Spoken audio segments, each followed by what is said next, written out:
Hello, hello. We got Mr. Benny here, and we are working on adding the verbal cue back to load up.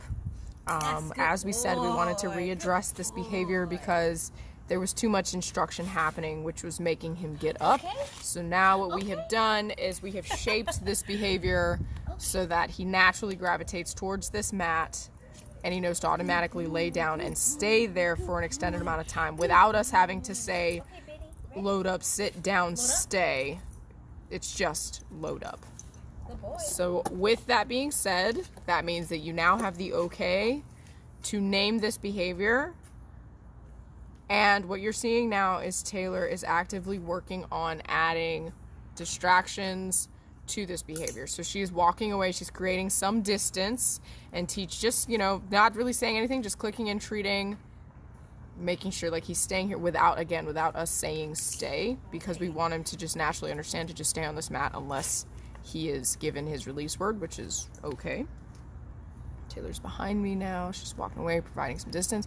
Now, we know that typically if load up is in practice, he will be sitting right next to you. However, the world doesn't stop around him. So we want to make sure that we provide with him with, plenty of distractions involved. And he does very well with visual distractions. I do think audio distractions. So earlier while we were doing this, he did pop up when somebody got out of their car and they were like jingling their keys. So right there, Taylor's making a weird noise and he just popped up.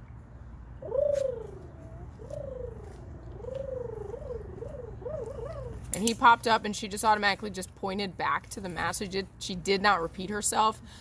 You are allowed to, indicate again as a refresher with your visual cue, and that is just pointing to the mat. We want to make sure as best as possible, especially if you're setting aside time to practice, that you don't practice repeating your cue unless it's absolutely necessary. And a moment that would warrant it being absolutely necessary is if you just completely checked out. Like if you feel like you just totally lost the moment, you might want to release him. Yeah. So he's getting a little antsy. We're working on some time, some distance, some distraction, the 3Ds, duration, distraction, distance, working at all of them at the same time. Also, we are outside today, so there's plenty of reasons for him to step away and go sniff things. But obviously we like him, doing what he's supposed to be doing. More importantly, him naturally gravitating over to this spot right over here. So he's probably going to go ahead and offer this behavior again, which is what we're looking for. We want him to start drawing from his toolbox and offer these behaviors. We are allowing him a little bit of a break, but if he does fall back into this, he will get rewarded. Like we mentioned, always, if there is an opportunity for him to do this on his own and you see it about to happen, be ready to reward it. That is passive training, just constantly reinforcing all the good choices. So no, we didn't say load up in that moment, but we continue to reinforce that choice because again, we want him quite literally to be like brainwashed and loving this spot, not moving from the spot. This is absolutely the best spot that you can be at. His paw's still up. Paw's a little irritated. So as you can see, he's doing really good. Got a lot of time going on here, a lot of distractions with Taylor walking away. If you were sitting right next to him, I'm sure this would be much easier. And obviously if we were indoors, this would be much easier. But our job isn't to make it easy. Our job is to make it ridiculously hard so that it will be something that he can actively use when the situations are easier. And also something he can use when the situations are not easy.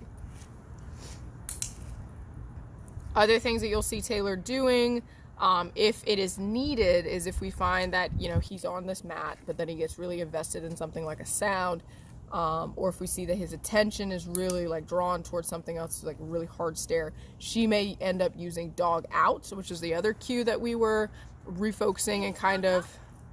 Good boy. Good job. Good job.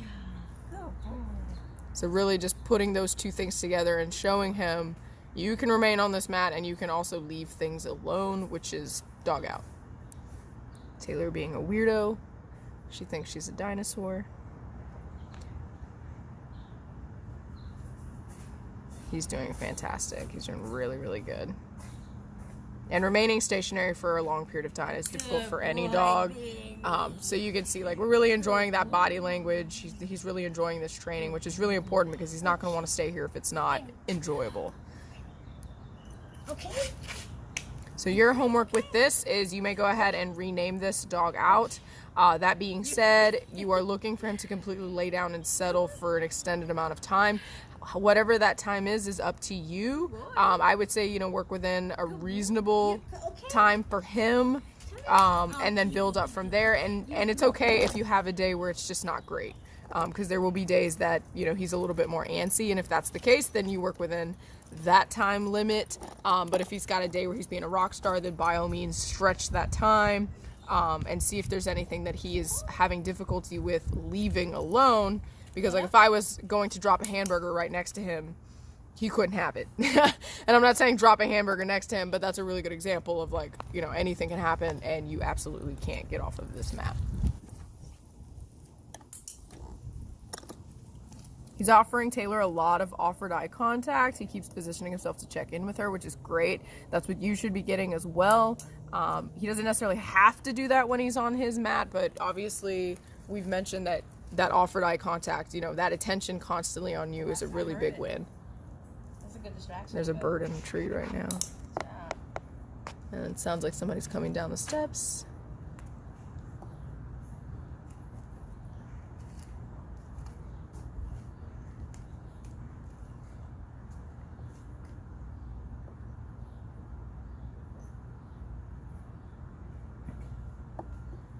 There we go. Good boy. Very good. Not even phased. Two people walk past him and he's laying down. His body language didn't change at all. He is looking at them, and that's totally fine. Right there, Taylor is actually clicking him for that offered dog out or a disengage. So he looked at them and then he looked away, and so she clicked and gave him a treat. You know, like, thank you for investigating, but also thank you for not being too invested, you know? Very good. All right. I hope all this makes sense. He's doing fantastic. I know this video is very low energy, but that is the point. We know it's a little low energy, but that is the point. We need him to be okay with this. So I hope this makes sense. This is what you were working on. Continue to work on this. You know, working outside, working around this area. Someone else walking behind me. Just taking notice but not caring, which is what we're looking for. It's more offered leave-its or dog outs, so to speak.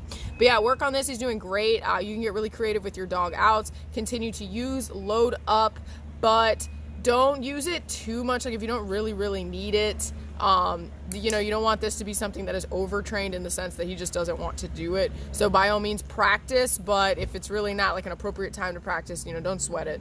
But yeah, keep doing what you're doing and we'll keep chipping away. See ya.